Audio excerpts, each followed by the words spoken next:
everyone get ready. And Pak Sulaiman, are you there? Hello, Pak Sulaiman. Is mic still off? Okay. I can see the name. Oh, yeah. But the mic is off.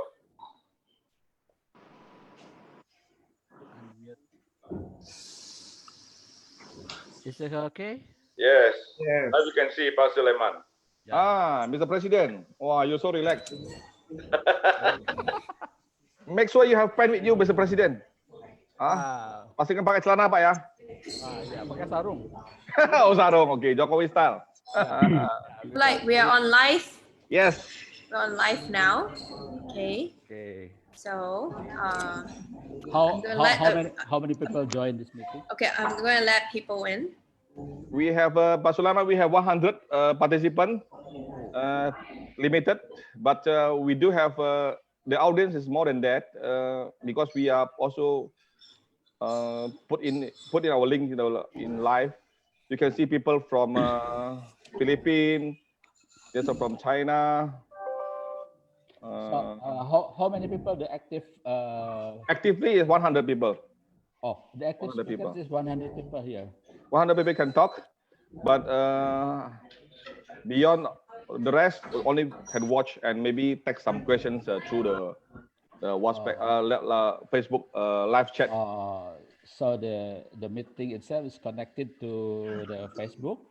Yes. We understand the link. How many people in Facebook can read our meeting?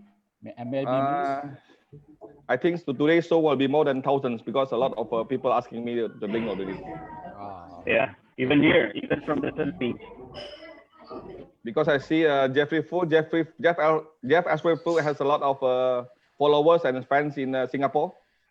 I saw him text in Facebook, and I believe that a lot of comments. Also, Andy, our DJ today, DJ Andy. Because you put your head, I must call your street name Andy. Yeah, because I have a good friend. Magandang umaga. Yeah. How about our old friend Florentino? Florentino still in rest. We don't want to bother him. Yeah. But I think he knows that. Oh. Yeah. We will inform them. Wow. Hey, by the way, it's President Nestor Manga's birthday tomorrow. Oh, really? Yes. Awesome. Regis birthday? No, Nestor Mangio. Oh, Nestor Mangio. Okay. I will send I will call him tomorrow. Yes, his birthday tomorrow. Okay. Yeah, because we see a lot of people from Philippines and Singapore and Malaysia. So how many countries? All mostly Asian country plus maybe some Europe friends. Oh, okay.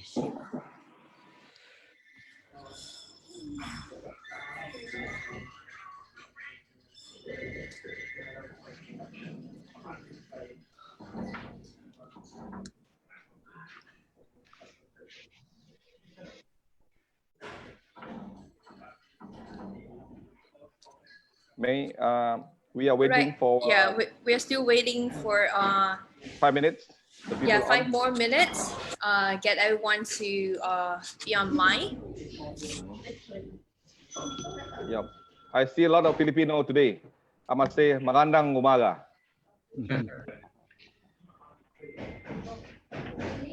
Yes, hi.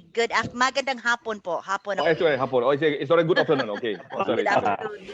Yeah. I saw Rico Cruz. Were you from Manila or which part of Philippines?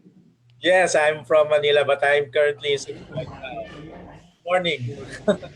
Okay. How about Carla? Carla, where you come from? Carla's from Philippines. Philippines as well. Okay. Yes.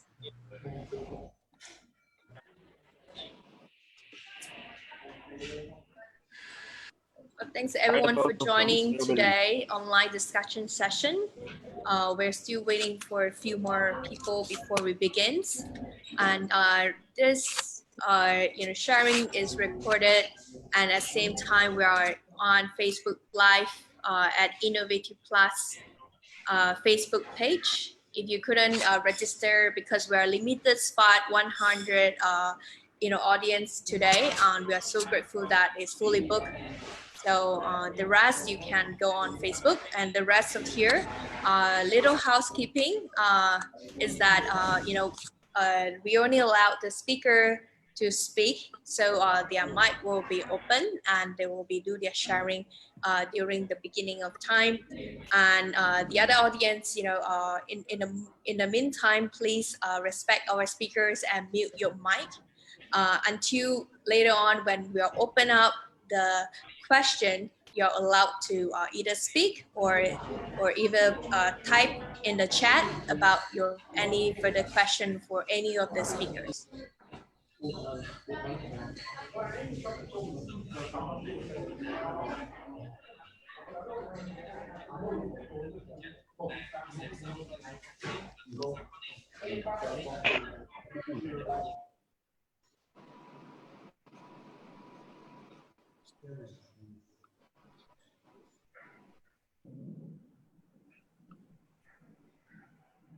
Right, it's 2:06, so maybe we should go ahead and start as people are still logging in. Yes. Okay. I see our good friend Penny Chung. Welcome, Penny Chung. Hi, thanks for the invite. How are you? Good. Thank you. Yeah. Thank you for We joining can us. see many of our friends from Philippines, right? Yeah. Okay. Hi, Rok. How are you, Rok? Yeah. Okay, I'm being from Vietnam, and now I am not in Hanoi. I am living in Phu Quoc Island of Vietnam because of the lockdown. How far? Yeah, about 2 hours flight from Hanoi. Oh, it's quite far. Yeah. And I have some on-job trainees, about 20 from the Philippines, stuck with us now, cannot go back. Oh. Yeah. In quarantine, yeah? Yeah, intern, yes. All right, let's kickstart today. Today's topic is global challenges and impact on property industry and market during and after COVID-19. And it's organized by FIABCI Asia Pacific as well as Innovatif Plus. So Innovatif Plus, is a platform for next generation of family business to help looking for innovative solutions and also connecting globally. And FIABCI is a real estate platform in around the world, and to connecting real estate players as well as property developments players in different regions. So today our main topic are focusing on ASEAN.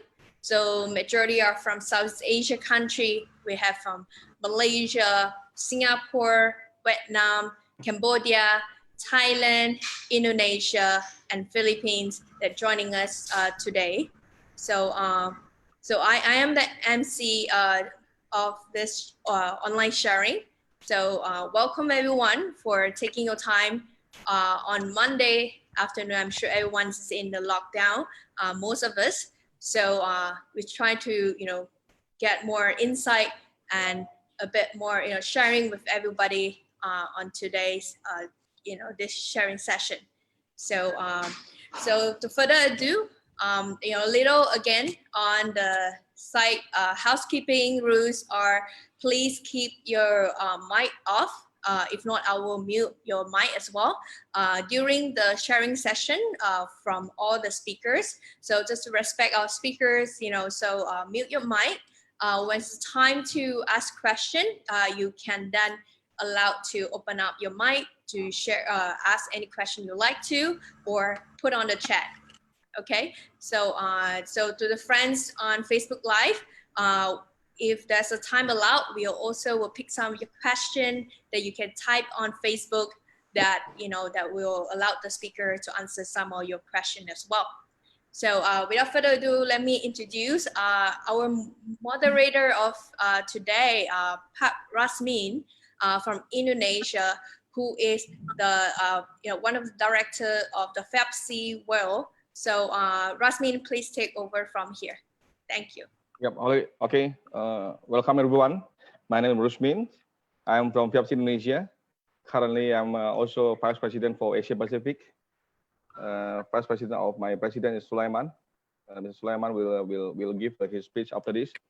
Welcome everyone. I would like to introduce you our top leaders from Asians. We have by capitals alphabetical. We have Chandy Man from Cambodia. He's from Phnom Penh. He is a property developer as well as estate agent because he's own development company, but he also own IQI Cambodia. IQI is just recently taken over by Juwai, one of the biggest agency in Asian countries. Say hi, Sandy. Number two, we have Mr. Budiarsa Sasawinata. He is our current president of FIABCI Indonesia. He is quite well known in Indonesian as one of the biggest players because he is CEO of Ciputra Group. Ciputra Group is one of our conglomerate in property group in Indonesia. So asset more than 3 billion USD, I think today. They also have a lot of projects overseas, including in Vietnam and Cambodia as well. Cambodia, if you have time, please visit their project in Hanoi, Ciputra Hanoi, one of the flagship project that our Indonesians will be proud of. And Pak Budiarsa also ex-member of parliament. He was a politician, but now today back to businessman. Okay. So the third one we have Filipino, our friend Andy. Alejandro Manalak. Alejandro Manalak is a developer as well from Harvest Group, founder of Harvest Group, and also estate agency owner because he also own on the other hand he also own an agency company. Say hi, Andy. Okay, and Singapore we have Jeff Fu. Jeff Fu, I think he has more than 40 experience in Singapore real estate sector. 40 years. You imagine how? Don't ask me how old is he, because he's depends on which time. Before noon, he's 40 years old. Okay, a bit after noon for 50. After that, maybe become 20 at evening. Jeff, he was the president of IEA Singapore. IEA is one of the biggest estate agents associations. More than 10,000 last time. Am I correct, Jeff? 10,000 agents. Jeff was president for 2 or 3 terms, and now he becomes honorary past president. Say hi, Singapore. Hi everybody. Yeah, and we have Dr. Sopon. Where's Dr. Sopon? Our PhD. Dr. Sopon Ponchakchai is currently FIABCI Thai president, but he is also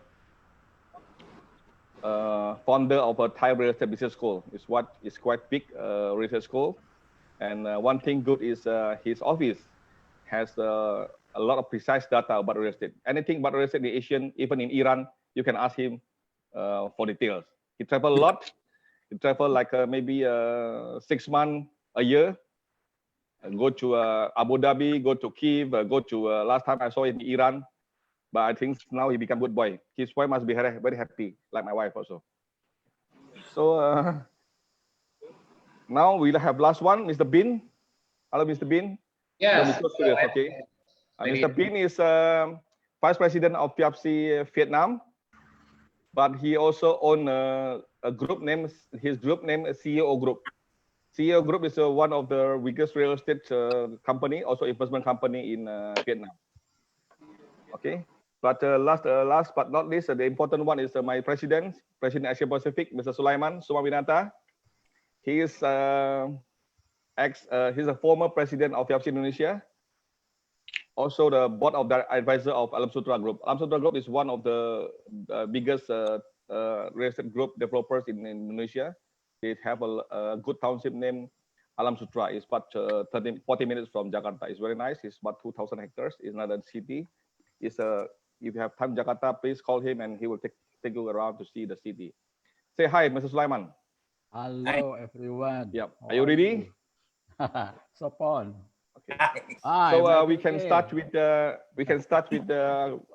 about keynote speech.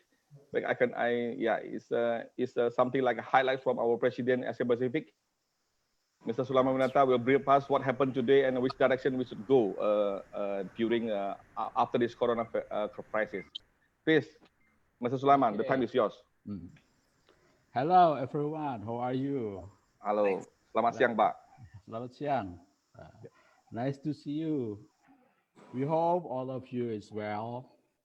You know, almost in every country got the bad circumstances, but we have to strong and believe that we will getting better after today.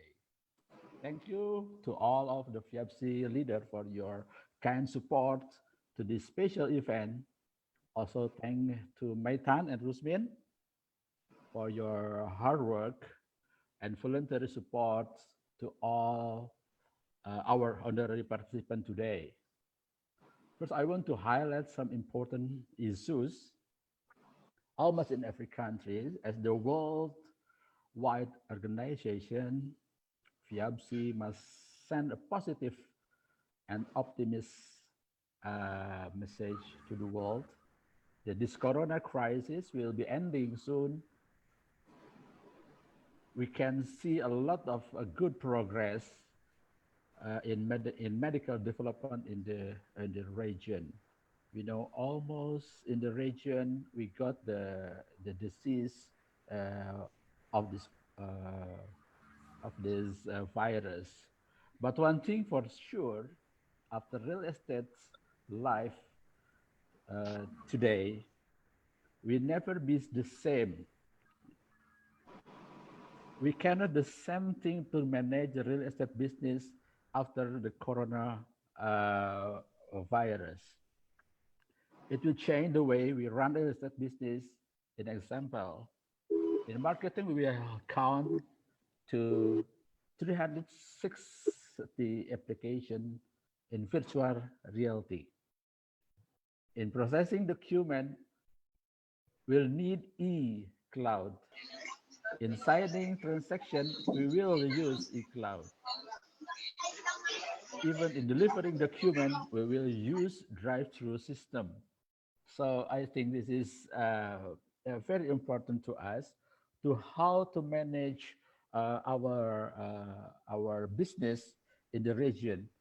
You know, the ASEAN is almost 600 or 700 million people live here. In the Asia Pacific, it's almost the half of the world's population in the world. In the Asia Pacific, almost 4 billion people here. So I think this is the Asia Pacific, especially ASEAN, is very important region. And before the corona crisis, the Asia Pacific is most the valuable, most the growing, most the what is it the interesting area to do the business for real estate. And we hope the Asia Pacific, especially ASEAN, we can getting better soon for the out of the corona crisis. So today our discussion we focusing to the what is it issue, how to manage, how to develop, how to create real estate business after corona virus. I think you are all very familiar with the digital. I think you are also very familiar with the what is it, the business. So we manage together so we can do together how to real estate business getting better after corona virus. You know, the population, yeah, the person is always need a home. Yeah, the person is always need facilities. So today, almost the facility in the area in every region closed. So business is dropped. What's it? Many company, yeah, broke. I think this is very challenging for us. How to manage, how to make it growing up, how to do it together. I think this is the Rusmin. That's all, Yes, Rusmin. I think this is yes, very important to us. How to importantly, spiritly, yeah, spiritly, all the people in real estate business can can go together to get the real estate business getting better soon. Thank you all of. Thank you everyone. okay, thank you, Mr. Sulaiman. Yes, we are still optimists. That's why we are here. We are here. We are ready to address this issue. That's why we got it together. We're sharing our knowledge how to fight this coronavirus. But for me, it's something like maybe another 6 months because we saw a report from Boston Consulting Group. We saw a newspaper yesterday that the medicines will be expected the longest within 6 months. They will find the cure how to handle this coronavirus crisis. Yes, Rusmin, we have to think hard how to create system after coronavirus for our business. So when it comes to the end of the virus, we start rapidly. I think this is very important, Rusmin. Yeah, because I believe so that for the next 2 or 3 months, not only our buildings in not only comply with the GBI, Good Building Index, Green Building Index, but we have to comply with the Health Building Index, something like that. So your buildings, your development must be hygiene, must be SOP, how to comply with all these hygienes and health Okay. issue. Yeah. So Okay. We hope everyone here can share the knowledge, the experience, how to manage the situation for us, of course. Thank you. yeah, okay. Thank you, Pak Sulaiman. We will start with each country. Each country can give a brief what's currently happening. Are you locked down, semi-lockdown, or locked up, or whatever your experience? Okay.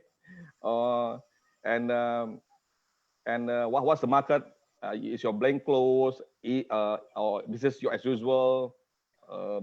And what do you predict for us after this corona crisis? Which sector can grow, which sector cannot grow, and how to address and challenge address this challenge and this corona issue, because it will slam a lot of subsectors. But we believe that we have a way. There is always a way where you have a will to create the innovative way, adapt or you die. Okay, Chinese man, you start. Hello, everyone. Hello, Pak Salaman, and thank you, Rasmin, and hello, Pak Budiza, and Mr. Mai, Jeff, and Dr. Supon. I'm Chandi from Cambodia, but now I'm not staying in Phnom Penh. I stay at another city because actually I plan to launch my project around 300 units in another city, but now the government not allowed the gathering, so we delay the launching. And I still stay here till 17. Government can allow we go back to Phnom Penh. Yeah, understand. Yes, and that coronavirus in Cambodia, I think affect a lot because a lot of business now closed down. Like even government factory, we don't have the raw material because we import the raw material from China. So now less raw material import. So a lot of workers don't have jobs, and then everything be delayed, and most hotel closed, and all the casino closed down. no limit yet. We wait the government announce again for open, and so I think everything start. But us, my survey for my project and everything, we found that the customer hold the money, and they will they said they will come again after coronavirus gone. It's like that. So we hope that it will gone soon and can bring everything better in the early future. And I think another country maybe face the same. And now our government not allow from one province to another province. We cannot go. We just, if you stay in the province, just stay there. They're not allowed to go. So, and today they just found just 2 new infection, but not a Cambodian, just a foreigner. They are tourists. So the government more strict on this. So we close nearly all the foreigner not allowed to go to Cambodia, like US, Europe, and China. We cancel a lot of flights, just one flight per week like that. Okay, Chandy, it means bank also closed. No, the bank still works, not closed. The bank still works. How about agency office, developer office? Are they allowed to open? Yeah, they allowed to open, but mostly they not go to gathering to connect. Mostly they work on digital online. Like me, every day I have meeting or following my project through the Zoom meeting with my staff like that. Okay. One thing very important is governments. We need governments. Our government must present today to help the people. Did your government create any policy, special policy to help this poor market to rebound? Yeah, yes. The government now they issue some policy like hotel, restaurant no need to pay tax 3 months. Okay. How about the small enterprise? And for the government factory, the who factory that don't have the work, the government will pay half month of salary. Also, government give half month of salary. Yeah. So okay. So it's going to be a certain like 6 months. How about mortgage? The bank now they consider to reduce the interest too about that now. So is the bank giving the customers something like moratorium for 6 months, 1 year? They not just issue the exact policy yet. They just on discuss and then they announce the new that they consider maybe cut down like pay half like that. Not need to wait. After this, you call your this journalist.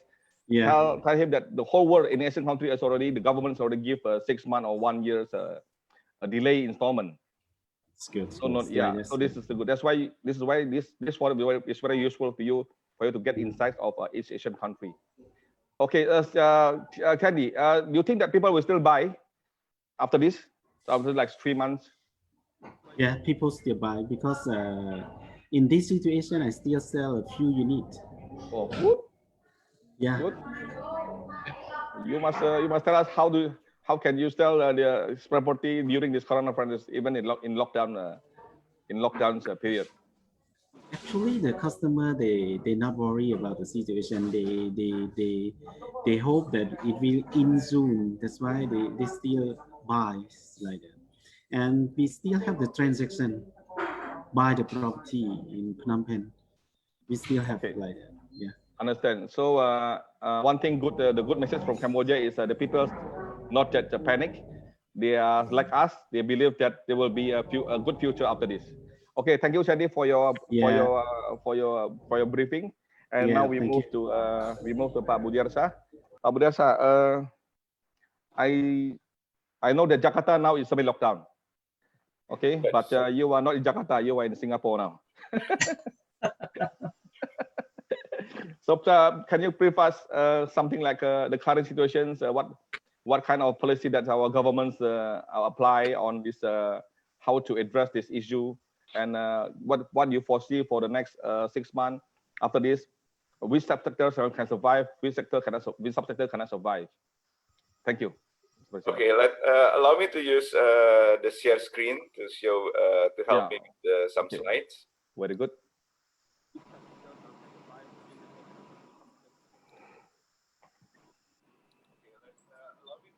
Okay. I think let me start with showing that the data of what's happening in Indonesia is still increasing up to yesterday, but the government has already used their policy of trying to flatten the curve by introducing the so-called Indonesian word in abbreviation is PSBB, but actually, like in Singapore, is the circuit breaker, or if I can translate, maybe is a social gathering limitation. And the government is really enforcing very tightly since last Friday. So hopefully it will give some result very soon. And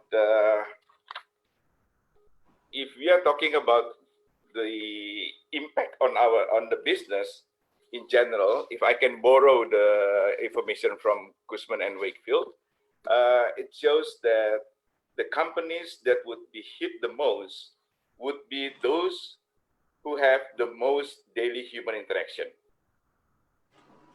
So this data shows, I think we also agree, and I think this is a valid data, that it will start with the hotels, and then retails, office, then residentials.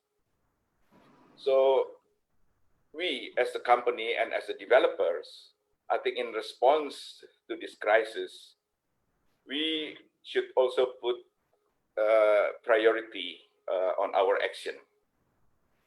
First, to our employees. We need to give the priorities to our employee for their safety and well-being.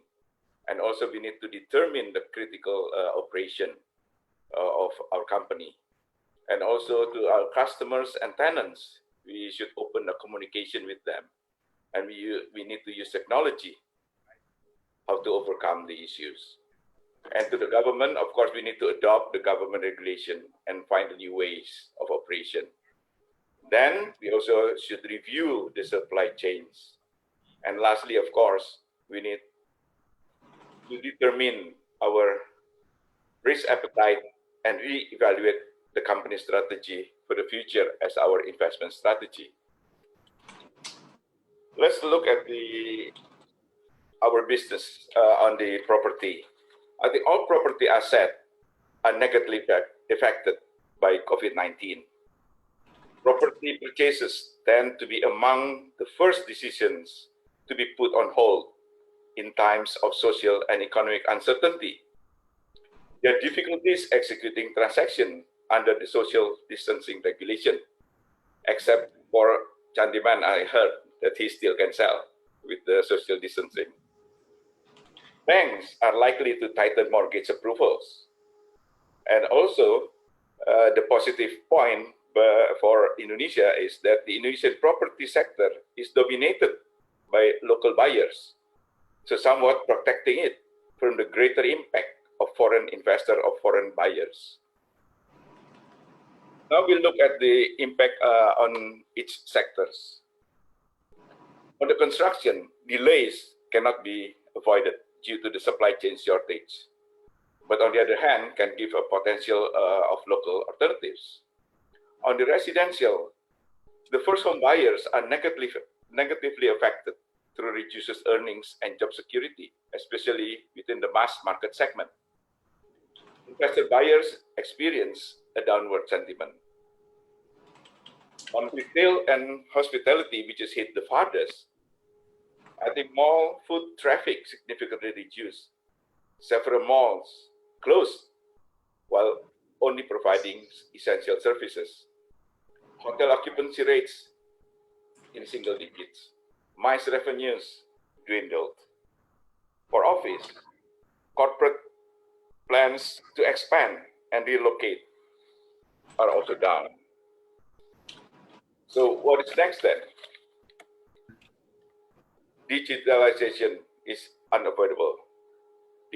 Digitalization is necessary for the property sector to survive in this pandemic. So budget needs to be reallocated to digital marketing activities as more people self-isolate at home. Social media has the advantage of reaching a broader audience at lower prices than some conventional marketing tools. This is one of the examples of the online marketing. Yes. Now we talk about the recovery. We hope that the impact of COVID-19 is harsh, but short-lived one. We hope to resume control activities sometime in mid-2020 and potentially even experience above normal conditions due to pent-up demand during this period. Economically is also affected. Economists are forecasting a temporary decline in GDP growth and a temporary increase in unemployment. However, the central bank is reducing the interest rates, which in turn helping the affordability.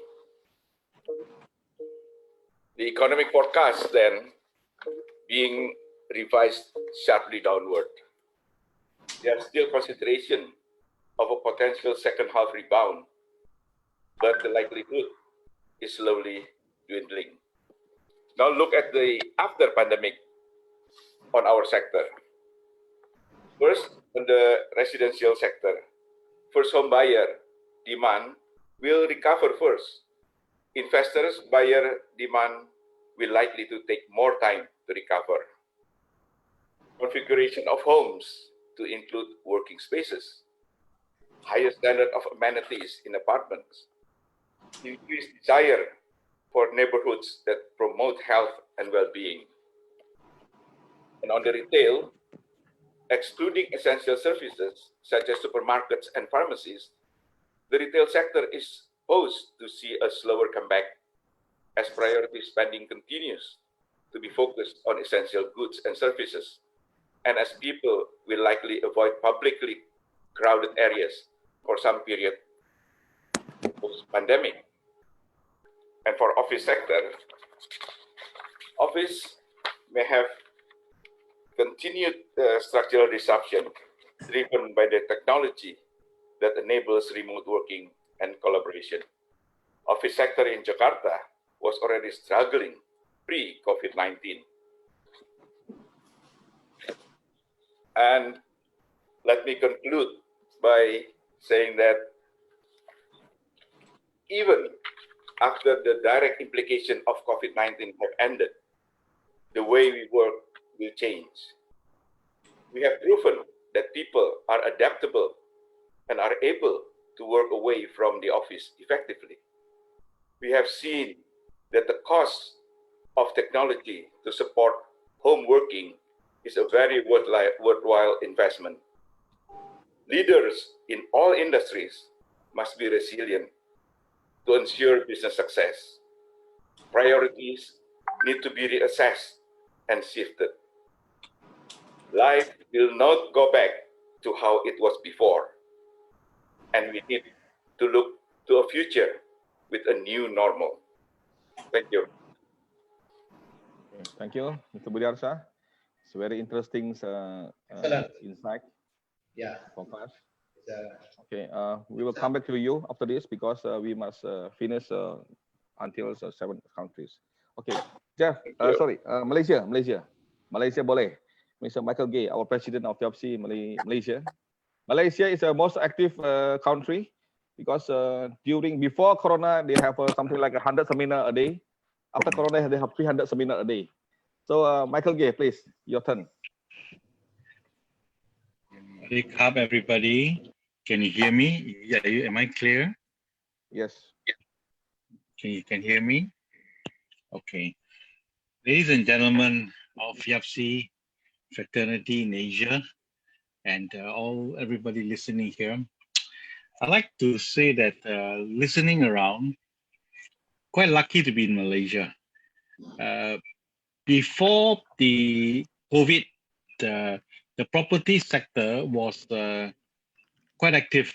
The primary market was because home ownership campaign, Malaysia home ownership campaign. Malaysian developers sold quite a fair bit of developer stock last year, and the secondary market was so. Yeah, but in Malaysia we always have a transaction figure that is quite balanced. Now, when the start of COVID, our Malaysian government was very aggressive. Within the first week, Malaysian government announced moratorium of loans, car and housing loan, non-defaulting for 6 months. And a lot of grants to SMEs, businesses was announced at the beginning, and then the following week announced again. So government support, not government intervention, government intervention and support is there that comforted the businesses for us here. And last year, we have already planned a lot of big infrastructure projects like the links, the so many big infrastructures, the Pan Malaysia link and all that.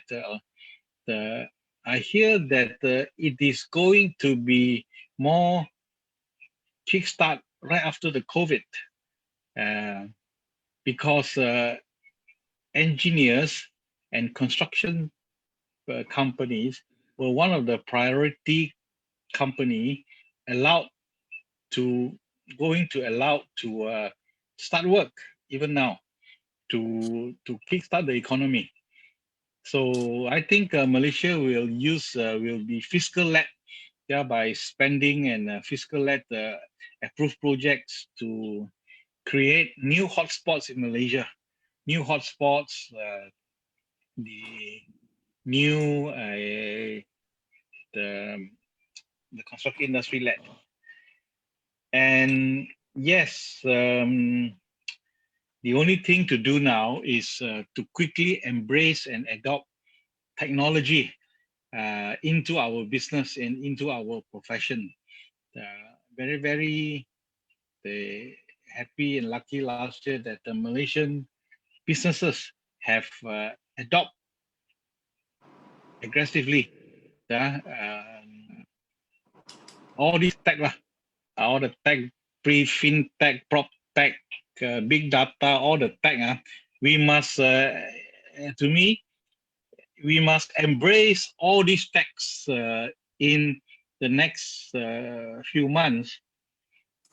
And even now under COVID, I challenge everybody the Malaysians in the business members to embrace all these techs, to be well versed in it, so that when we bounce back, we will be equipped more with this technology to be more efficient. Yes, the way we work will never be the same. It looks like just now, Pak Budi, you mentioned 2020 normal.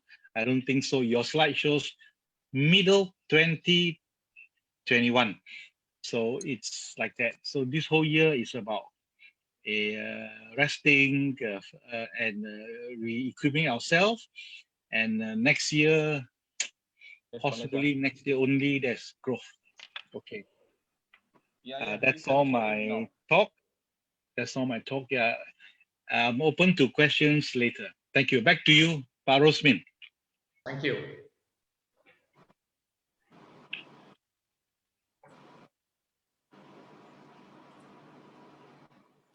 Yeah. Okay.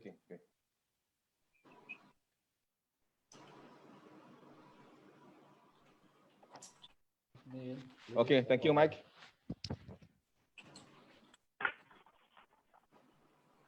Yep. Anyone want to say something? You finished, Mike? Okay. We try to start on time. I will comment about Malaysian later. I have a lot of quotes on Malaysian property. When we go to Andy, Alejandro Manalak. Andy, please.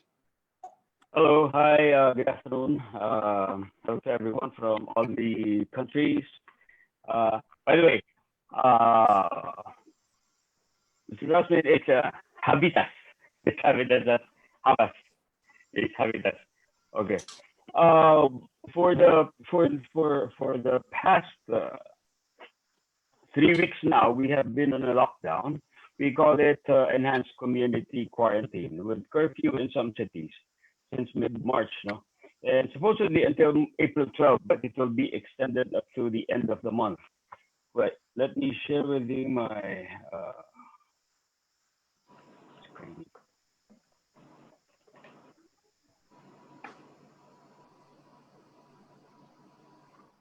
Okay, that's clear. Okay, definitely for the past 3 weeks, sales, especially from projects and developers, have slipped significantly, but only because of restricted sales activities. However, some companies have been doing online transactions in their system prior to COVID-19 are still doing business and maximizing their edge. They give big promo discounts and attractive incentives to brokers and agents. Banks have already suspended collection of payment of loans during the lockdown. There's a declared moratorium. Government has issued a moratorium on housing loans. Developers also suspended collection of in-house loans during the lockdown and have a moratorium on this for about three months or 6 months. Rental payments for some rental payments for collection of some smaller industries, small SMEs, and also residential have been suspended also. Now, will it be affected? Yes, definitely. The market will be affected by the lockdown, and the severity of its effect will depend on how long it will take us to flatten the curve. If we will be able to succeed in 3 months, then I'm confident that we can recover much faster. You see, the Philippines has three main drivers for real estate. One is the urban population growth. We all know that the Philippine median age is 25.7, very young and very productive. Number two is the BPOs, or the business process outsourcing, which is we're paying number one and number two. And this is enforced by the what we call the POGOs, or the online gaming operators. And then the other one is the OFWs, the Filipinos all around the world. See, if you will notice here, even our sea-based remittances have been growing through these years, and somehow this area has not been, since they're out of the sea, they have not been too affected, except for those in the cruise liners. I think more than 50% of the seafarers that are in the ocean are Filipinos. Now, the good thing about this is that we realize that about 85.5% of all the OWs work within the Asian countries, or 2.2 to 3 hours flight only within the 2 to 3 hour flight from the Philippines. What is the impact of this? That's the reason why we're quite confident of the recovery. You see, we did from the majority of the remittances, of course, came from the US, and the total COVID cases as of April 8th is 32%. But then if you combine the Asia and Middle East, it forms more than half, or more than 60%. But then again, in the COVID cases, it only contributes about 0.8%, so less than 1%. Now, Europe, of course, we have a lot of OFWs also in Europe and also in the US, and most of them are in the healthcare. These people, post-COVID, will still not lose their jobs.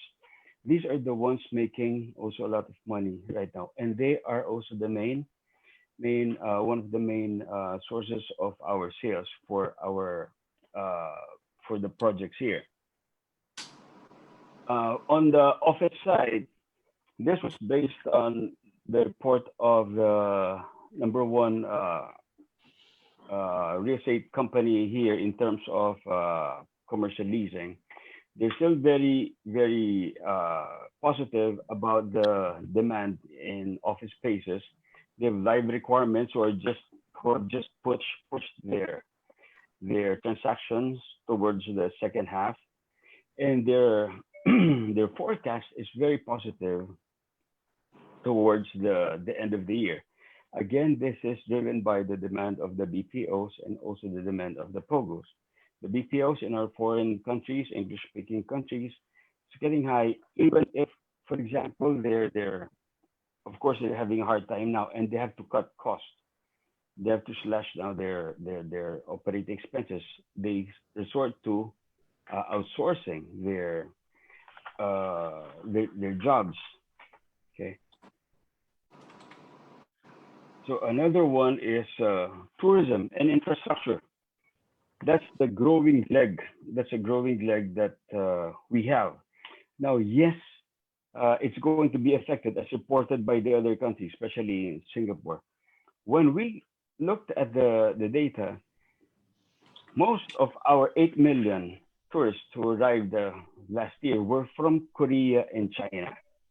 Korea, China, and Japan. Some from the US. But look at with the data that I showed earlier, Korea and China are now they're somehow on the way to flattening the curve. And so except for the US, so, and this is our main market. So again, we're hoping that this market will rebound relatively faster. Now, the other question was,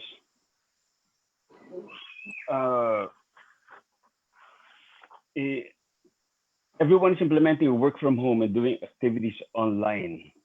Do you think the property industry can do that, or can wait? Do you think the property industry can do that? Right now, everyone is forced to work from home. Some companies are fortunate enough to already set this up prior to COVID, and some have recently discovered advantages and disadvantages. Recently, real estate definitely can work with this environment up to a certain stage of transactions for developers. For the secondary market, it will be more challenging because of trust issues. It will be very useful for lead generation, which is very useful. Using the different platforms to reach out to their network and their clients. They do their meetings via video conferencing and doing virtual tours. I actually posted a video on my Facebook about the real estate robot, which I endorsed 2 years ago. Digital signatures, document security, using digital verification using blockchain technology could definitely be something that the market will consider. There's also a new wave of outsourcing for high value tasks coming from foreign countries. I think for those who will be unemployed, this may be an opportunity for them. Okay. The other question was, with the new behavior of change, staying home or work from home, will it affect the property future market of consumers about their taste in choosing their home? Yes. If working from home will be the new norm and our internet speeds will be faster and stable and more powerful, and you combine this with more efficient courier delivery service, people might even prefer to live in the suburbs where they can buy bigger spaces for the same amount that they will pay for a cramped studio in the city. They save on commuting expenses. They lower their risk of contamination by being away from the crowds. They have less stress and they have more family time. Finally, the last question was, what will be more demand, residential versus commercial properties? Personally, I think residential will be more in demand. Right now, more than ever, everyone is trying to say, stay at home. How can you stay at home if you don't have a home? Now they realize that among their investments, their property, especially where their property, especially the one where they are quarantined right now, is really what matters most. So they now realize that the best investment really is property. I had to read that so I can stick within my time limit. Hello. Okay, thank you. Thank you, Andy. Yes. Thank you, Andy. Thank you for your details insight and explanations. Then at this time we just proceed to Singapore. Jeff, your turn. Very Hello, good afternoon. Very good afternoon Yes. to all the panelists, to all those who are queuing in. I think fortunately Singapore had the experience of SARS in 2003.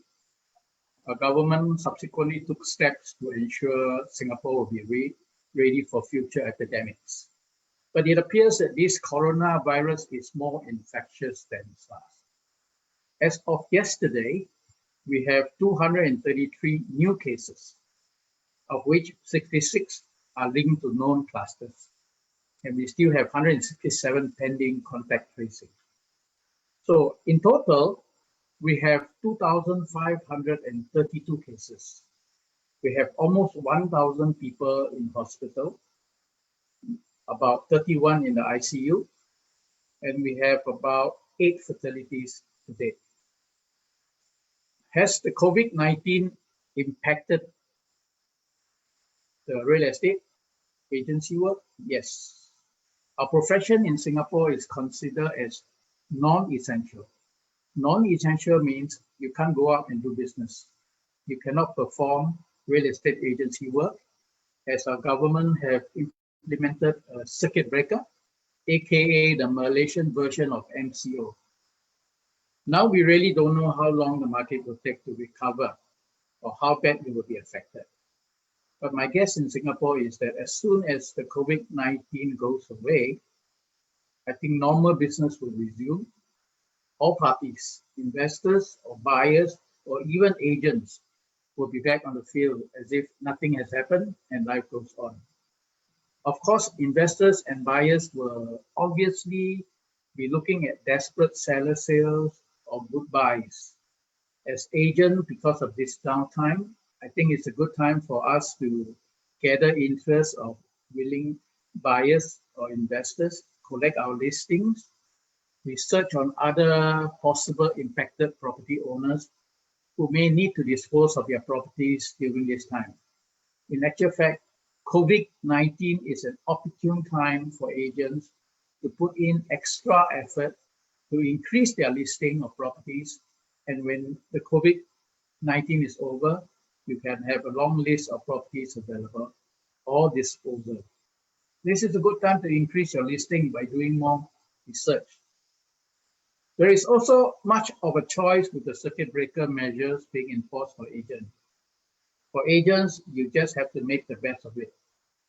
We all know property agents are entrepreneurs and businessmen, very resourceful.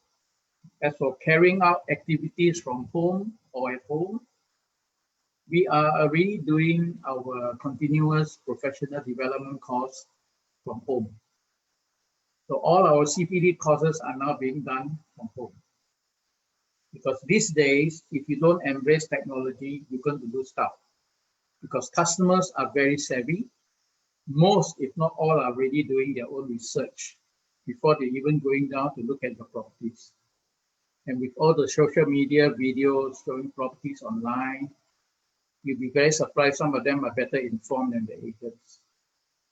What they are lacking is not knowledge, but the expertise of agents, their advice, their contacts, and their experiences. Will there be good buys or demands after the COVID for residential or commercial? Very much depends on the investors. What are they looking for and what is their appetite?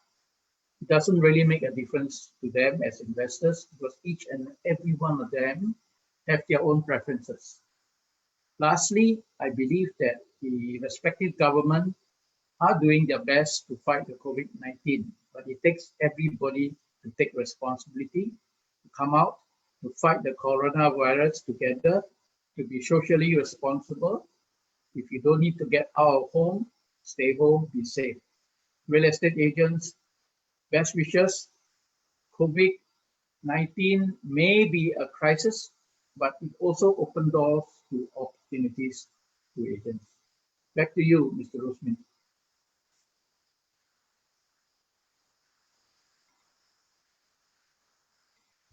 Moratorium for the home borrower. Say again? How about the moratorium for the mortgage? Well, the banks are still open, but unfortunately, you can't go and look at the property physically. But as long as if you are very interested to buy a property, you can still go to the essentials. Banks are still open. You can still apply for a loan and get everything done digitally. Or through, are the Singaporean bank giving the something like moratorium policy to delay their installment? Yeah, I think that can be arranged with the respective banks and respective borrowers. In fact, our government has allowed tenants of commercial buildings to delay their rents up to 6 months. Delay doesn't mean they do not have to pay. It means on request, is it? Yes, is it on request. But just your central bank allowed it, right? Central bank allowed it. Okay, thank you. Now we go to our professor, PhD, Sopan Ponchochai from Thailand. Please, Sopan.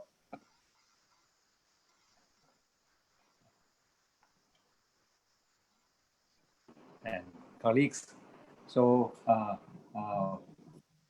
2:01, I will spend around 4 or 5 minutes first for the impact. I think right now for the past 3 months, we found that there are around 80 projects still coming up, around 17,000 units coming up, and altogether 2.2 billion US dollar. One unit may be around 130,000 US dollar per unit. That may be still cheaper than in Vietnam. But this is what we found. Even last month in March, there are still around 25 projects coming up. So there is not much effect, except the commercial properties. There is no new commercial property at all. Mostly all of them are residential properties. We expect that for the whole year of this year, the property market may drop around 16% from last year, say maybe around 1/6 or 1/5 drop because of this pandemic. And this is in the case of residential properties. But in the case of other properties, like shopping centers, they will be really bad, and office. But this is already a trend that they will be work from home or something. But the logistic warehouses should be really good. Solar farms or many other things are really good right now. Or in long run, we hope that residential properties, particularly those owner-occupied housing, are still going on quite well as those rental apartments.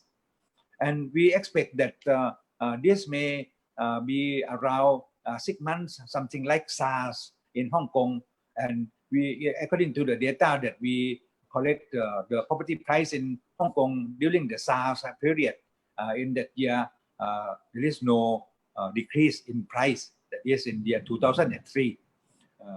So right now, our government try to help by negotiating with the banks to suspend the loan for 3 months, 6 months, also some around 9 months or something. But the banks still need to receive the interest.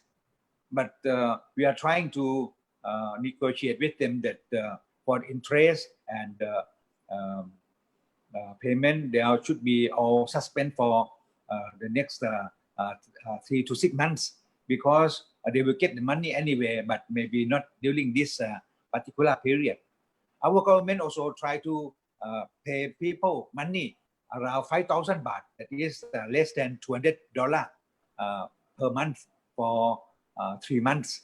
So they will get around $200 per month for 3 months. And we're also trying to propose to the government that maybe we have a property buy and sell center or something, like if anyone want to sell a house, they may come to sell it at around 75%, 3/4 of the market value, so that they can liquidate it, so that they can use the money for paying debt or doing their business in the next 3 to 6 months. So this may help boost the economy to some extent. And in this coronavirus, that it will also affect a lot on the design of the properties in the future, particularly in the house, or maybe those in the community. The layout of the community and the house will be affected. It may be less congested or something. So this is the thing that will be happening in our country. And the one that will be recover first, as many people, our colleagues said, is that will be in the case of residential. And except during this period, 6 months or 3 months, if they are exhausted, maybe they have no more money to buy properties. But we hope that won't be that bad. And that's why we believe that the property price actually might not drop, except they want to sell it on for sale value, say around 75%. If we can buy those property and sell back to them with interest or something in the future, this will help the home buyers today. So that is my contribution, sir.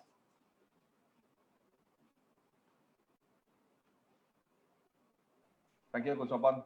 Thank you Yes, sir. for your thoughtful insight. Then we move to last one, but not this, Mr. Bin from Vietnam. Mr. Bin, please. Dear Mr. Solavan, the President of FIABCI Asia Pacific, and all the audience joining us today, and ladies and gentlemen, on behalf of Vietnam National Real Estate Association, and in the name of our chairman, Mr. Nguyễn Trần Nam, I am very happy to join the webinar of ours today. I am speaking not from Hanoi, the capital city of Vietnam, but from Phu Quoc Island.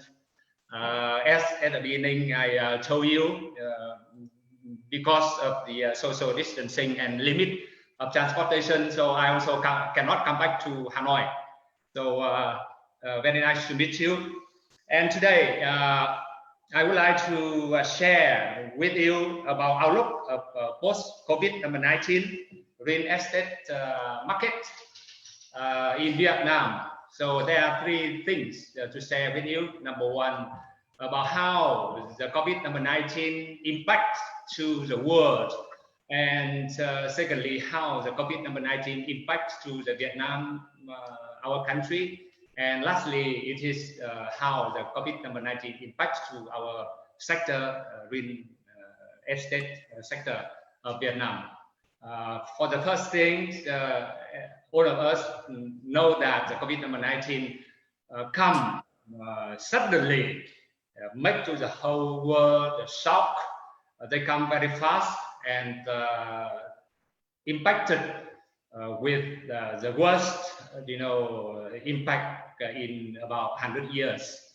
And the world up to today, 6 a.m., we have the total confirmed cases of over 1.8 million persons, and number of deaths is over 180, and number of recovered is about 412,000.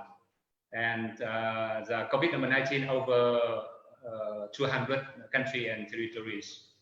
And the COVID-19 impacted badly to the world economy. According to the IMF, the forecast in January, the global economy growth is only about 0.4% in 2020 and maybe slightly up in 2021. But now after 2 months, maybe the forecast turned upside down already. And it is extremely bad impacted. Why? Because due to the high level globalization stage, the outbreak has multiplied very bad impact to many times to the world, our economy, especially the top 10 countries of USA, China, Japan, Germany, up to Canada. You can see the chart one put right. The top 10 countries of the world takes 66% of the GDP, global GDP, and also cover 62% of the confirmed cases and 61% of the death cases. And how COVID-19, impacted to Vietnam. So far, we have total confirmed, cases is only 262, death 0, and recover 144, and we are ranking 103rd among over 200 countries and territories in the world. And for the economy, it is also very, very bad impacted to Vietnam economy in circumstance that our country is a very small economy with GDP of 2019 less than 300 billion American dollars, but very open. So far, we have signed 16 FTA, including WTO, CPTPP, FTA. Our import-export volume doubles our GDP to show that our economy is very, very open. And at the same time, our economy depends much on the FDI. 70% of import-export volume come from the FDI sectors. And these main factors show Vietnam economy has very badly hit by the COVID-19. And for the first quarter of 2020, only 3.8% of GDP growth. And even though it is still among highest growth in the world, but the second quarter, we are sure that it is dropping down very much. And the CPI at the same time increases. You can see through the chart number 2. And the World Bank focus the whole year GDP growth of Vietnam is about 4.8%. But it is maybe changed dramatically. It depends on how we can stop, the coronavirus at the first quarter, or the second quarter or the third quarter. You can see the chart. The first quarter of 2017, 2018, and 2019, and the first quarter of 2020, and the CPI as well. You can see the GDP is going down and the CPI is going up. And how Vietnam is dealing with COVID-19?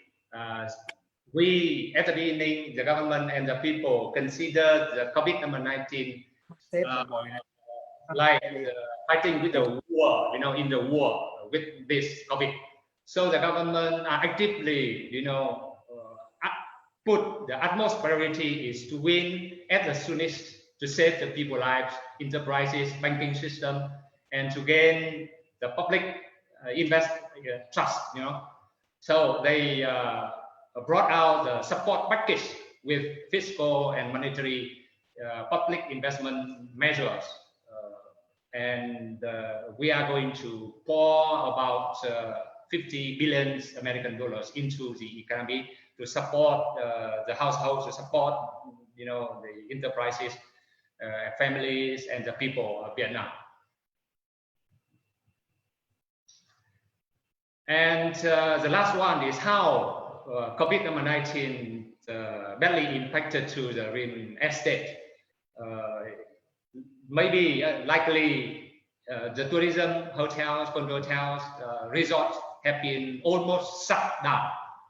The housing, very few transactions so far has been made in the next 2-3 months. and office rate of empty space increases, and in general, the supply and demand drop suddenly. But we believe strongly that the real estate market of Vietnam will have optimistic future. Why?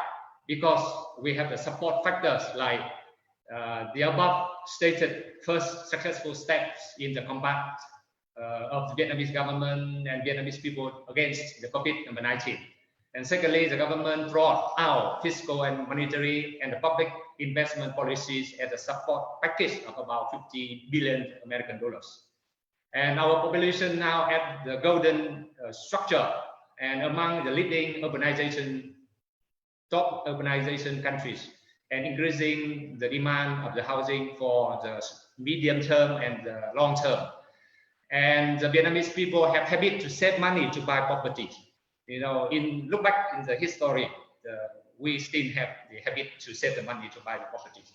And the last one is the overseas remittances.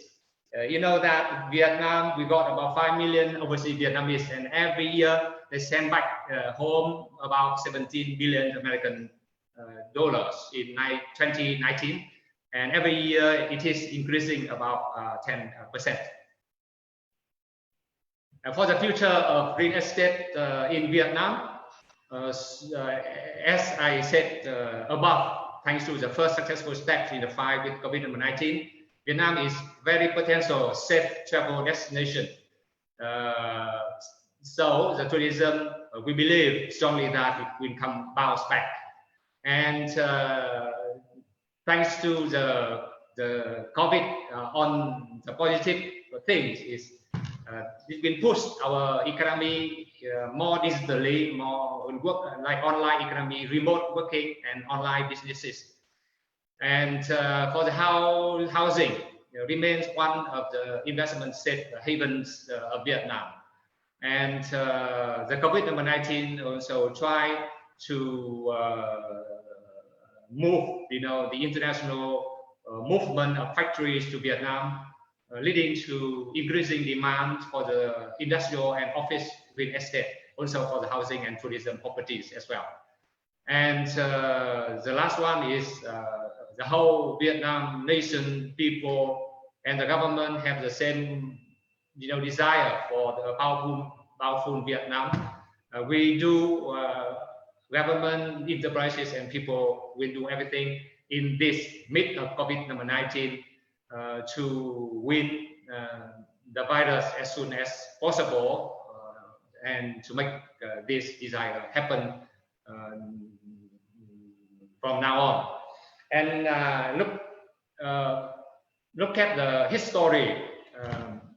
The Homo sapiens have facing many viruses like this, but every time the human being have won, and overcome all the challenges of the virus, of the circumstances like this, to have the civilized society like today. So as a Vietnamese and as an enterprise owner of Vietnam, we very strongly believe that this COVID-19 will be cured once the vaccine has been produced, and our life, our business flow will come back to a very new normal.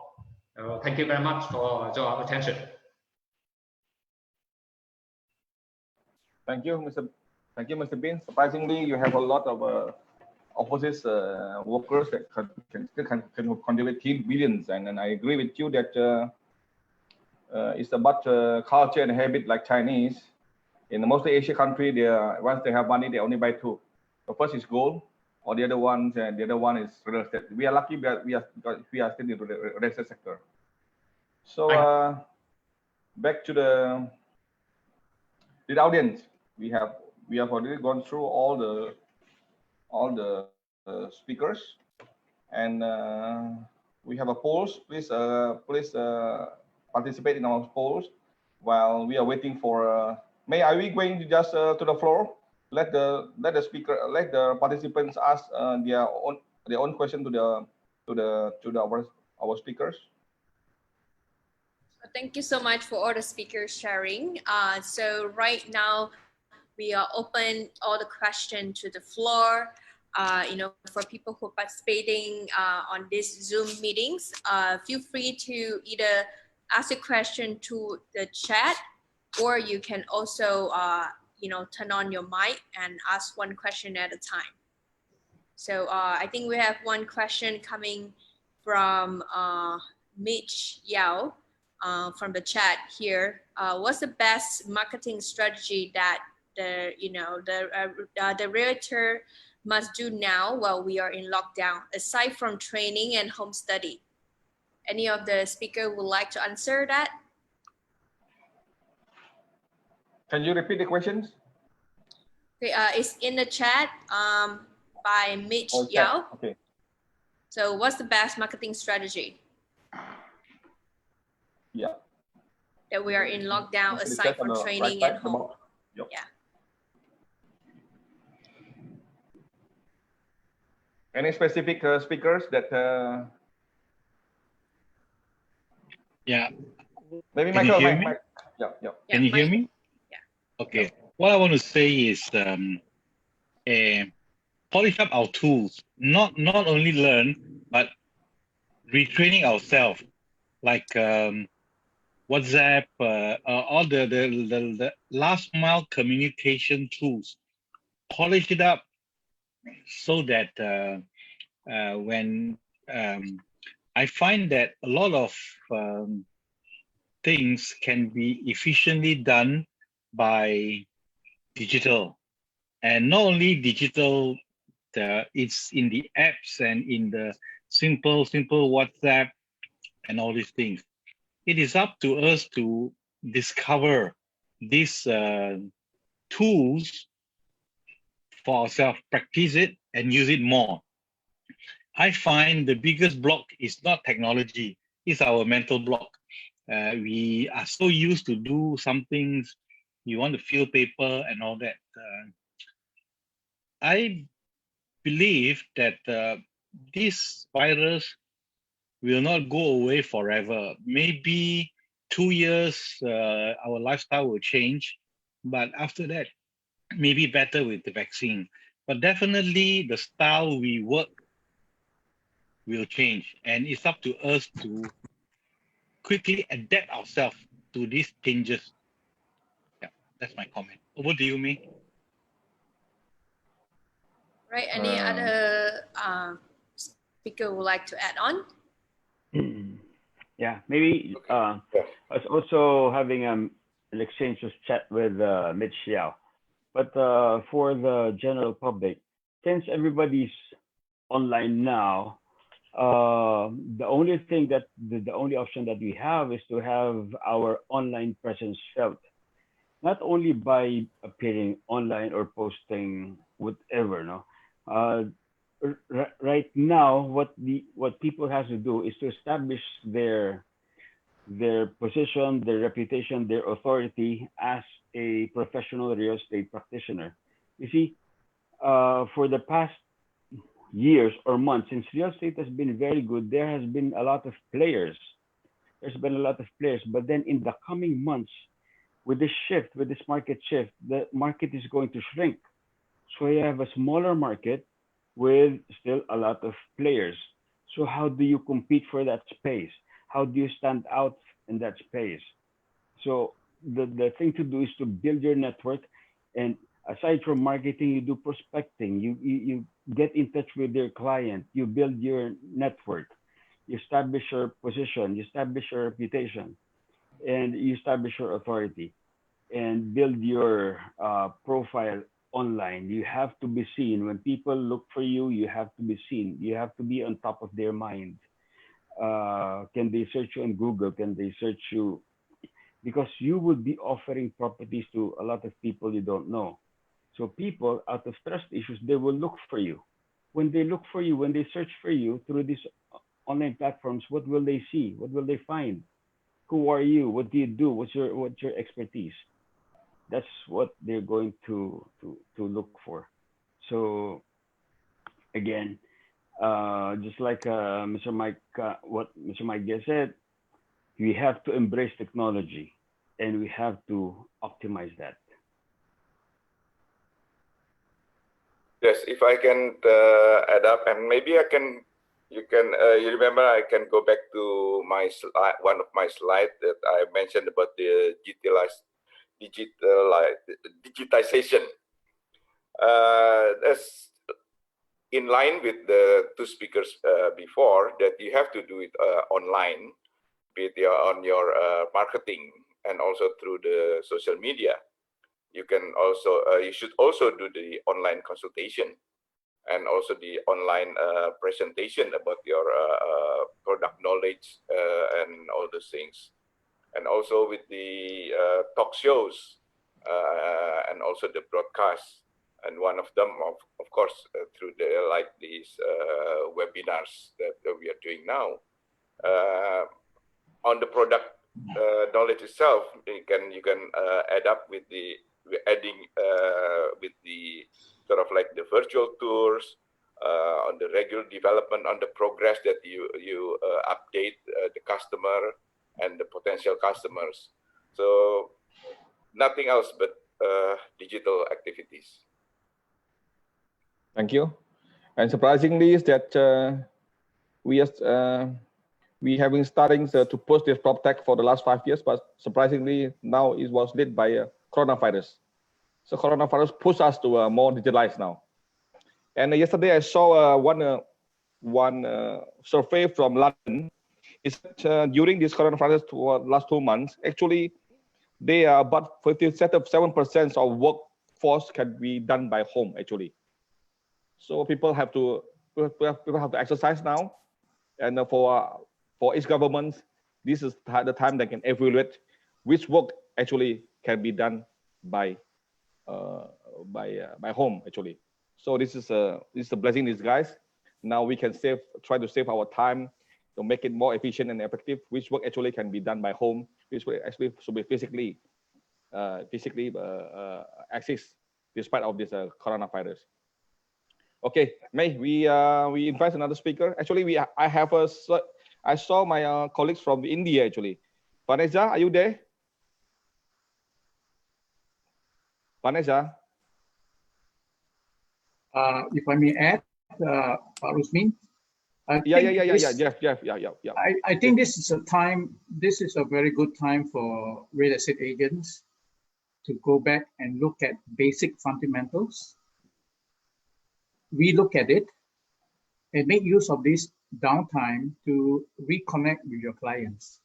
You see, we are all very busy running around, trying to close deals, trying to make deals, but we forget about all our old clients. And this is a very good time for us to reconnect with your old clients, right? And also an opportunity for agents to rebrand themselves. Exactly what you have said. If it's not for COVID-19, none of us will be talking on Zoom. We'll be talking to each other on chat or on the phone, but we don't get to see each other. We don't share our opinions. The COVID-19 has indirectly pushed us to embrace technology or expedited it faster than we anticipate. So on how an agent can do marketing strategy, you can go back and relook at your basic fundamentals. You can reconnect with all your clients, and you can also rebrand yourself, that in future, you don't need to go and physically meet your clients. You can meet your clients through technology. And that will save us a lot of time. In fact, if you go forward further, you will realize that a lot of agents may not even need a big office. When you have a meeting for your whole team, you can now do it through such a webinar or prop webinar, as you may call it next time. So for marketing strategy, I think before we talk about other things, you have to look at yourself. How do you want to rebrand yourself? How you're going to reconnect with your clients? And most importantly, your basic fundamentals. Back to you, Mr. Rosman. Yep, correct, precisely. Anyone? Want to? Yeah, maybe I'd like to add just a bit. I know it's not as simple on this digital activity itself, because buying, if I'm talking about in particular for residential, you're buying a home. It's not you're buying a house, because a house you can have exactly the same wherever they are. It's not like a car. You buy a car, everywhere is the same. But if you buy a house, if you buy a home, it would be different. It's the same house, exactly the same house, the same design, with the same building materials, but in different location, different environment, it is different. On the facilities, on the environment itself. So it is, to be honest, it's challenging. Yeah, that's why we are here. We are here. We created this forum so people can exchange their thoughts, experience, and knowledge. We are especially from experts like yours. So, do you have anyone want to ask something? Yeah, Rusman? Yes. Yeah, Rusman, Vanessa here. I think you had called my name. Yeah, Vanessa. I Yeah. know you are from we know Vanessa is my colleague from India. He is the vice president of in India chapter. Since you are here, Vanessa, would you like to hear from you what happens in India actually? Because as we saw, a lot of people get hit by rotan. Okay.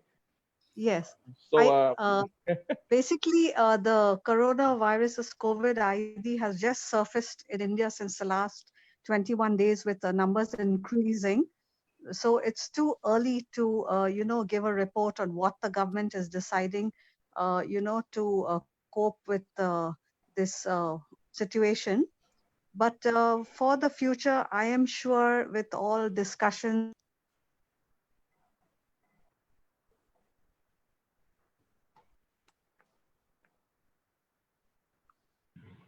we have problem with the sound.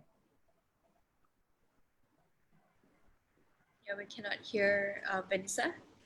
Okay, let's proceed to others question. you can hear now? Okay, yeah. Come back, please. Yeah, okay. Like I said, I'll start all over again. The COVID ID has just surfaced in India since the last 21 days, wherein India is at a lockdown. It's too early to give feedback on, what the reports of what is going to be decided by the government to cope with the situation. But for the future, I'm sure with social distancing and all in mind, the industries and all will look at automation, and with affordable housing and smart cities and all, where they'll focus on, all this pollution control and all, which will increase the health risks of all our citizens, and, things like that, which I'm sure which is in the pipeline right now. Okay, thank you. So, in fact, there's no business activity right in India. No, Hi, everything is Rasmin. shut. This is Abdul here. Yeah, Abdul. Okay, come in. I know you're from Good India. afternoon, everybody. Yeah. I Yes, request the Vice President to switch on her camera. Pardon? Vanessa, switch on your camera. This is the first time I'm using that. I don't know how, but it's okay. You go ahead. Just tap on your screen. Yeah. Just see in the bottom, you see a red color. Just unmute that camera video. Okay, I'll just try that. Yeah, just tap on your screen.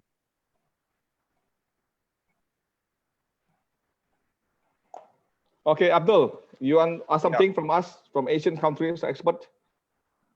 No, I've just started. Let me just go on. I'll come back to you. Let me just listen to the experts. I have a very good friend, Jeff. Good afternoon, Jeff.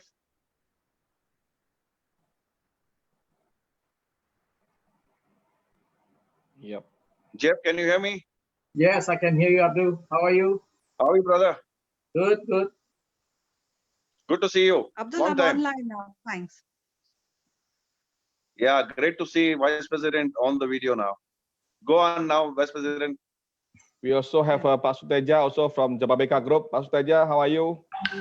I'm good, Pak Rusmin. How are you? Okay. Oh, you want to ask something? Wow, you're using mask. Okay, you scaring me at home. Okay. No, I'm in my office. You see? Oh yeah. Okay. Yeah. Yeah. So, Yeah. Anyway, I think I just want to know with the regards of the development of all this COVID-19 thing, especially for real estate.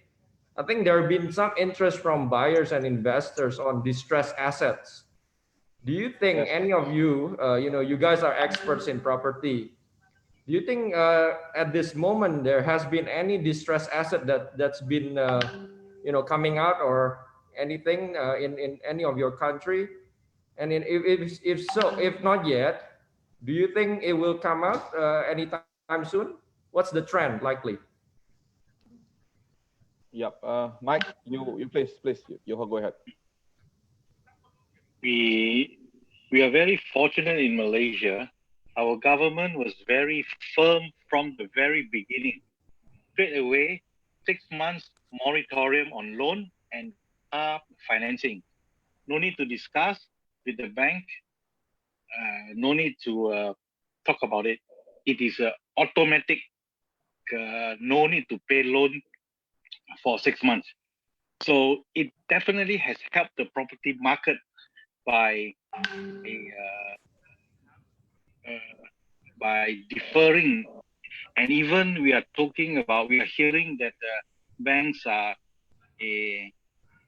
not taking action on the foreclosure, things like that, suspension of action against foreclosing property.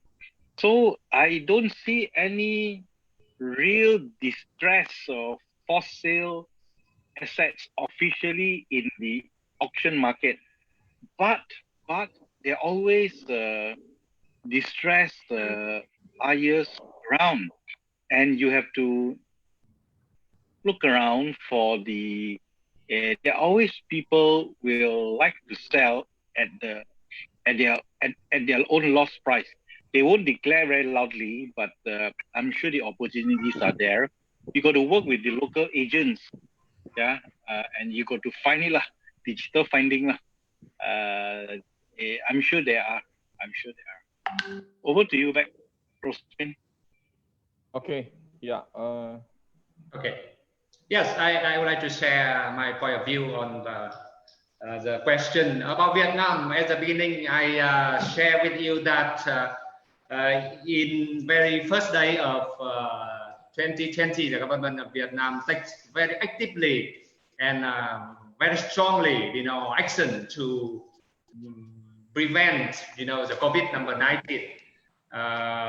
The number of confirmed cases and number of no deaths so far, with only 262 confirmed cases and no death, prove that how well Vietnam can contain the COVID-19 with very, very limited resources. And we have been taking this advantage, to try to win the virus as the soonest, so that we can connect on the business activities back to the normal as soon as possible. And at the same time, the government also brought out, the whole package of support for the economy with about 50 billion American dollars. So I believe that once we can control the COVID, then the Vietnam real estate market will come back to the new normal as soon as the COVID can be stopped after 3 months' time. Thank you. If I may add to Sutija's question, I guess it's only a matter of time with this COVID-19 that certain property owners or business owners will have to face the financial crisis, and this will result in distressed sale. You may not see this immediately, but I think even if COVID were to recover, let's say in the month of May, you will probably see some distressed sale in a couple of months after the COVID is gone. I'm sure there will be a lot of affected property owners who may not be able to sustain, despite the fact that the banks may give them another 6 months or 9 months of delay in paying their mortgage. because many of them may have their own other business affected. And this may result in distressed sale. It can happen in commercial properties. It can happen in residential. Like for example, commercial properties, you have a lot of shops that are now going to be closed because of the COVID-19. Despite the fact that they don't pay the rent or have their rent delay for 6 months. But the fact is that when there's no business, you will come to a time where the property owners may have to get rid or sell some of their properties in distress to recover some cash for turnovers. So I anticipate distress sale to happen, but may not be of a very high volume, but don't rule that possibility out. Back to you, Rosemary. Okay, thank you, Jeff. Anyone? Right, thank you. We also have another question on the floor of Victor Chan asking, as now happening is not only COVID-19 and we might facing world worst economic crisis, may the purchaser or investor behavior will be changed as put on hold on those luxury things, example like property. It's good to share on how to manage or overcome, as one of the speaker just mentioned about our human mentality. Any speaker? Maybe Pak Budiarsa, please address this question.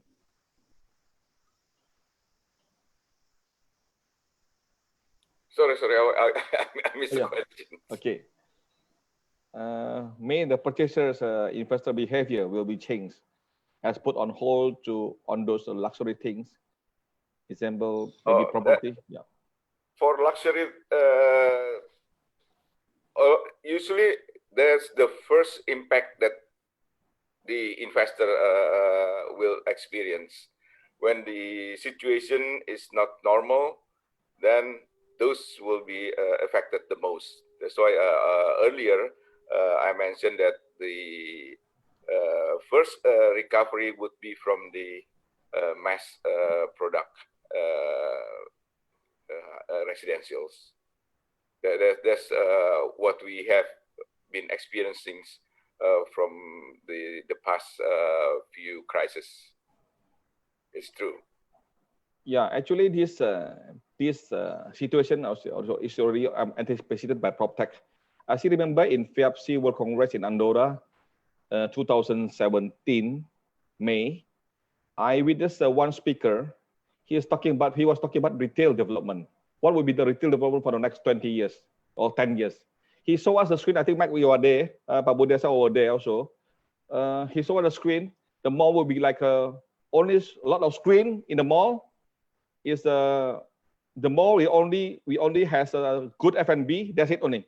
Then on the wall you have a screen. Then you can just touch on what you want to shop. Then the good will deliver to you. This actually is anticipated by our property industry. So maybe that time is too advanced because people culture is the wall you want to see each other. You want to dress up cold, then people can see you. Now no more. No more. Better safe. Safer is the best choice now. So, Mr. Bin, you want to add something about what people will buy about the luxurious product? What will Vietnamese change their behavior on buying things like property? Yes, for sure. That COVID-19 changed everything. The matter is somehow it changed, including the behavior of our customer, of the demand of the market. It's still too early to talk about everything, how COVID, impacted to the demand of our real estate market. But I believe that it's not the time for the luxury property. Now is the time for the mass, for the residential products that can meet the majority people's demand after the COVID-19. And Vietnam real estate market also the same. That because it is impacted very badly. So after the COVID-19, our real estate market will come back after a few months and with the demand of the housing on about maybe 100 to 120,000 American dollars per unit. That is the main products will be favored by the market after the COVID-19 in Vietnam. Thank you. Back to you. I think if you notice that even before the COVID-19, the behavior of the market already changed because of the millennial. Yeah, correct. But not that fast. Yeah. Mr. Rusmin. Yes, Tapon. Come. Yes. Yeah. So I think this COVID-19 may recession, particularly for the US and European countries. So the demand to tourism and buying properties in our region may be less, but the superpower should be China or maybe India in the future as well. So, but China will be very aggressive. So in this case, this will be more influential. They are really influential already, but they will be more influential in the future. Maybe we may become a province of them or something. And I think for the luxury housing, still not much effect in my opinion. We're still doing a lot of valuation of those properties. For the rich, they may not care about that. And buying properties in abroad, maybe like a resort for them to stay away or for themselves to stay away from the country or something. So I think a resort, I think the luxury property should be still okay. But for the layman, for the medium price housing, the demand can be decreased because the effect of the economy for the time being, say maybe for the next 6 months, 9 months or something. So this might be affected. But many may say that the low price housing or low cost housing can be booming, but the production of those low price housing depending on the sponsorship or subsidy of the government. So right now the government might not have a lot of resources for subsidy. So I think may not buy much. But I think this may move to the another step that in the past in our region, we may buy first home. I mean, developer houses built by developers. But in the future, maybe second-hand houses may be more in the market. Like in Thailand, the buy and sale of second-hand houses can be double than the first-hand housing. Every year, we may produce around 250,000 new houses nationwide, but the sale of the resale housing may be double. So in the future, because of this, maybe some people may need to buy or may need to sell or liquidate their houses. In this case, maybe the second-hand houses may be have playing a more vital role in the future. Thank you. Okay. Yes.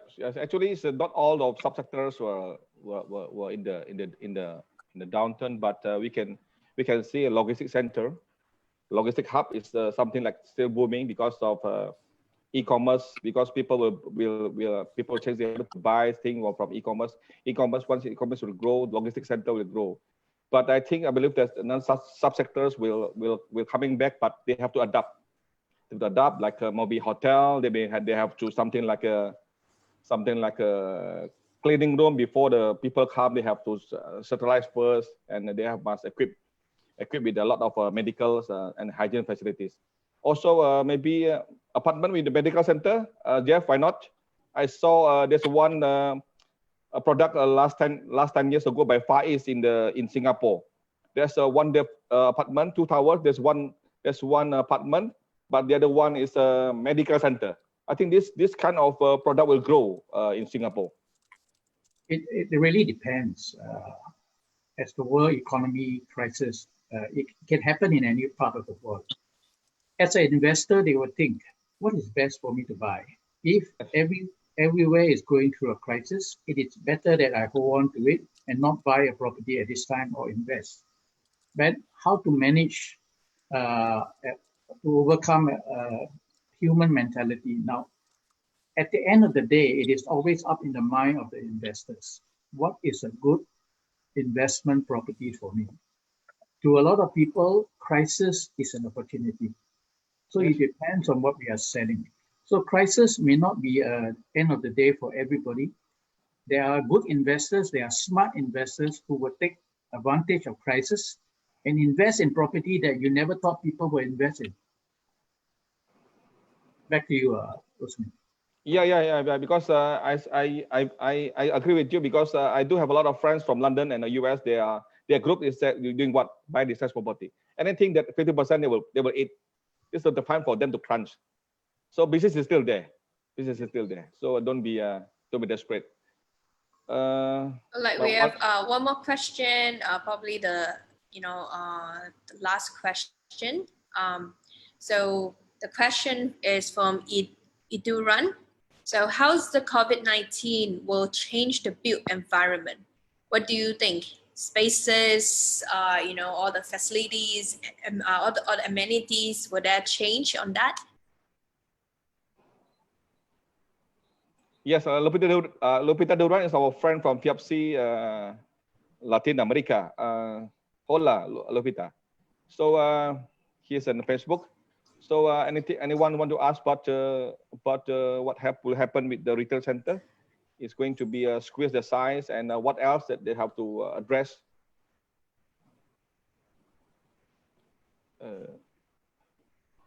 Sopon or Jeff? Wow, I'm a real estate agent by profession. I'm not a builder. But if you ask me, Singapore has a lot of retail. Yeah, you find that these days the most of the developers are going green, and they maximize a lot of the space, not just for residential purposes, but for other amenities as well. So the built environment is going through itself a change, an evolution. So it depends much on the plot of land that's available to the developer. What can they do with the GFA in order for them to maximize the use of spaces or amenities? This is as much as I can think of as a real estate agent, because I'm not a builder. For me, in the case of the design for the built environment, is that like in the case of the housing estate or the community or the township. So this may be we need to be more connected. On the other hand, we also need to be have some distancing somehow to protect ourselves. For the house, as far as we can see is that we may need more balcony, we may need more better design and more private space for our self, instead of a living room or big living room or something. And also in the utility, like the ventilation. Normally, our buildings are quite close, so maybe we may have to be have a better system of ventilation. So this will be something that needed. And the greenery of the community also something that will be required in the more near future on this. And even if in the case of the pool or something, this might not be very much needed for the public one, maybe the private one, because like this virus can be stay in the water for a long time. Maybe in the future, my brother, Mr. Jeff, and I may not be able to swim together. Maybe need a private pool or something. You're swimming virtually in your bathroom, okay? Bathtub. Okay, Sopon, you are true, because yesterday, 2 days ago, I spoke with my friend from architect from Dubai. He's from London. He told me that he expected that he's starting to design a home housing with a more relaxed distance. And one thing that you have to attach with the villa of your detached house is what? Is cleaning room. So people will have a cleaning room first, clean their body with some hygiene system, and maybe a change room before they come into the houses. This is a phenomena a new phenomena that you have to adapt to your development. Right. We actually have a few more questions. You know, I know it's almost 4. Let's take one more question, which is, question along this line, right? That will home offices become more important in the future builds?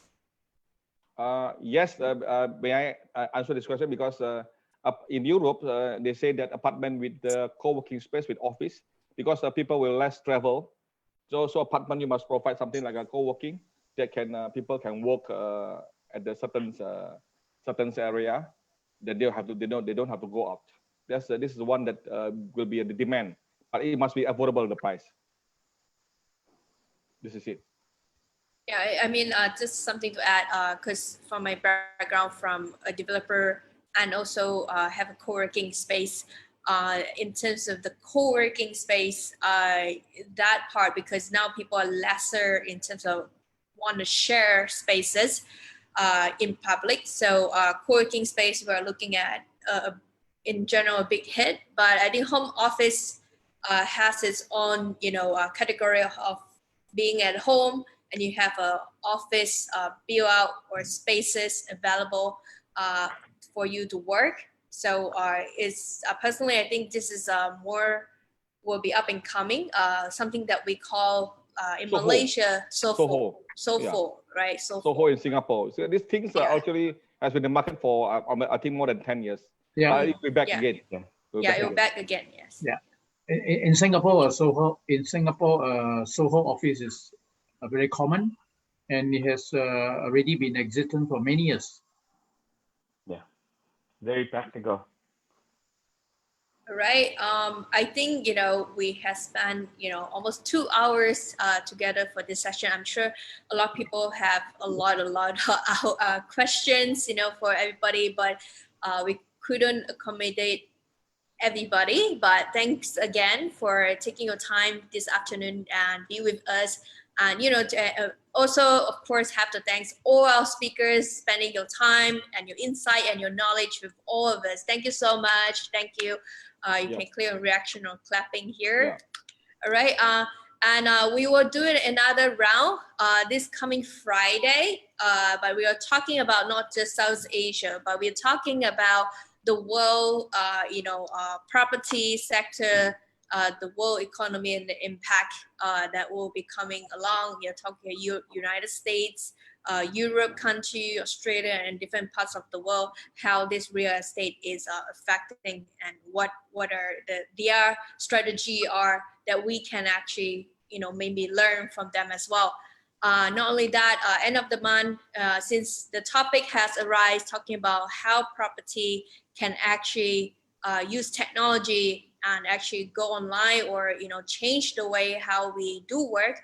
So end of this month we'll create a session talking about how prop tech or how technology can help in this property sector.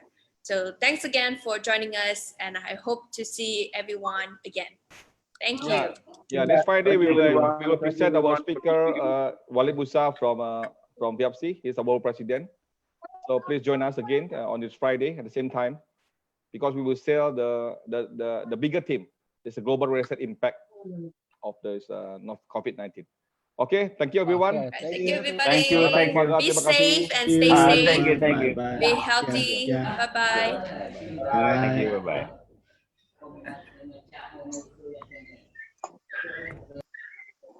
Muchas gracias, Lupita.